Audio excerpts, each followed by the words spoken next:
Firstly, on a personal level, it's a piece I deeply, deeply love. And I'm acutely aware of this amazing legacy of great recordings of Gerontius by some of the most fantastic conductors of the last century. So it's both humbling and deeply honoured to be in contention to be able to offer something in this amazing, profound piece that is of value and continues that wonderful legacy. So that's one thing. But I think also it was a fantastic project. It should never have happened. It was cancelled twice for COVID. And then we get into the studios. We do a sort of warm-up project with 250 kids from all over the UK. And then we take 50 or 60 of them into the professional environment.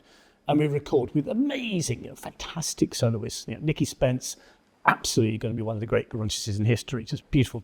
And Stéphany, the most incredibly elegant singer you'll ever hear. And Andrew Foster Williams being the priest.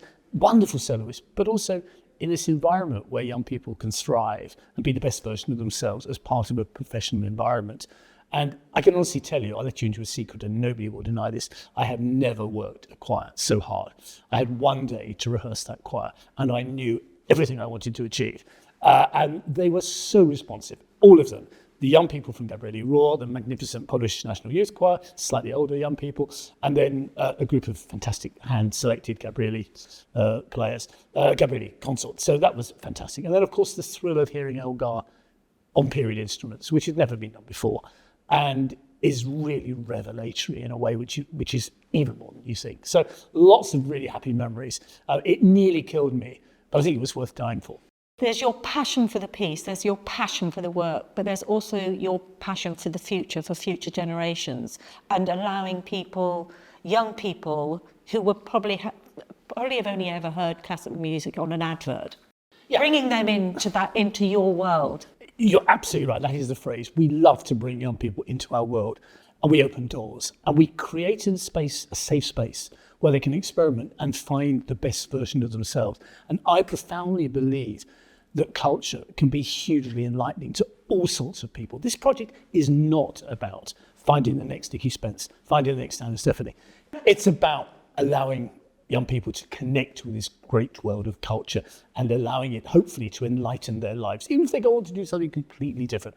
And to be honest with you, as I get slightly older, it's a while since the last Gramophone Award, this is the most important part of my life. I love working with professional orchestras. I'm honoured to work with some of the greatest musicians on the planet.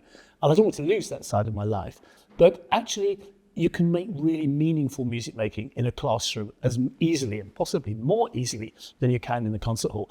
And I'm really passionate about that. One thing I would say, to be a bit evangelical, I think there are more great classical musicians who could do this work. And I think they should try it because actually they'll get a different sense of joy. And for me, that connection with young people actually enlightens so much of the musical work I do.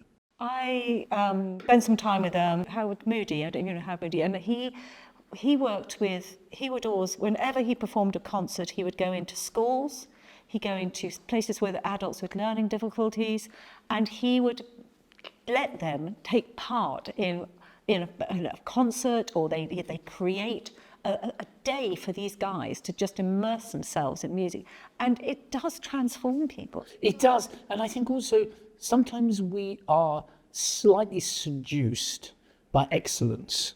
When you hear great singers, when you hear Isabel Faust, Hilary Hahn playing, just amazingly beautiful music, Carolyn Sampson singing wonderfully, then it's very easy to think, I could never do that. We don't audition our kids, but actually we work with them to find their voice, to find their commitment to music.